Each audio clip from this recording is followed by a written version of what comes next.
রমজান উপলক্ষে মধ্যপ্রাচ্যের দেশ সৌদি আরবে চলছে নিত্যপণ্যের ছাড়ের ছড়াছড়ি। ক্রেতা আকৃষ্ট করতে বেড়েছে প্রতিযোগিতা। ছোট বড় প্রতিষ্ঠানগুলো তাতে প্রচারপত্রের মাধ্যমে ক্রেতাদের কাছে পৌঁছানোর চেষ্টা করছে।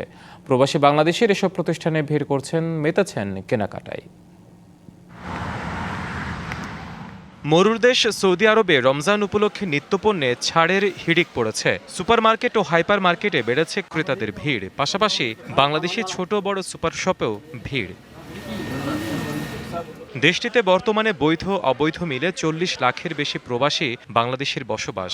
দেশীয় ক্রেতাদের কথা মাথায় রেখে বিশেষ মূল্য ছাড় দিচ্ছে বাংলাদেশি মালিকানাধীন প্রতিষ্ঠানগুলো।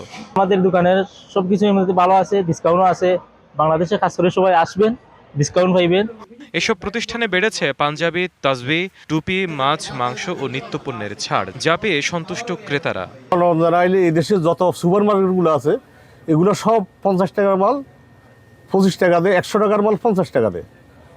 এই দেশের কালচারে এরকম, রমজান আসলে সবাই ডিসকাউন্ট দেয়। কিন্তু আমাদের দেশে আসলে আমরা বলতে খারাপ লাগে, আমাদের দেশে রমজান আইলে আসলে এমনি করে চুরি, রমজান আইলে করে ডাকাতি। এদিকে সৌদি আরব সরকারের পক্ষ থেকে একাধিক দপ্তর পণ্যের দাম ও মান যাচাই বাছাই করছে। যে কোনো অসঙ্গতি পেলে করা হচ্ছে জরিমানা ও শাস্তি।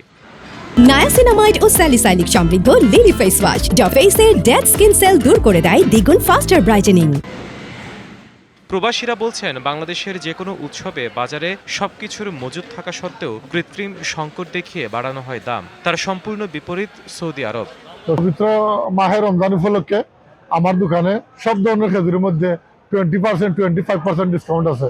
বাংলাদেশের মতো না, পবিত্র মাহে রমজান মাস আসলে এই সৌদি আরবে সব কিছুতে ডিসকাউন্ট পাওয়া যায় প্রত্যেক মার্কেটে। বিশেষ করে 70 টাকার আজও আমি 30 সালে বিক্রি করতেছি, 80 সালে মজদুল আমি 40 সালে বিক্রি করতেছি। কোনোটায় 40%, কোনোটায় 30% ডিসকাউন্ট আছে আমার দোকানে। সুকারি মুফাত্তল আছে, মজদুল আছে, সুগাই আছে, আজুয়া আছে, আম্বর আছে, মরিয়ম আছে, সব ধরনের কোয়ালিটি আমার কাছে আছে। রমজান উপলক্ষে তো বিশেষ ডিসকাউন্ট আছে। পরিবার পরিজন ছেড়ে সুদূর প্রবাসে নিজেদের মতো করে ঈদ উদযাপনে সামর্থ্য অনুযায়ী প্রস্তুতি নিয়েছেন সৌদি প্রবাসীরা। DBC news desk.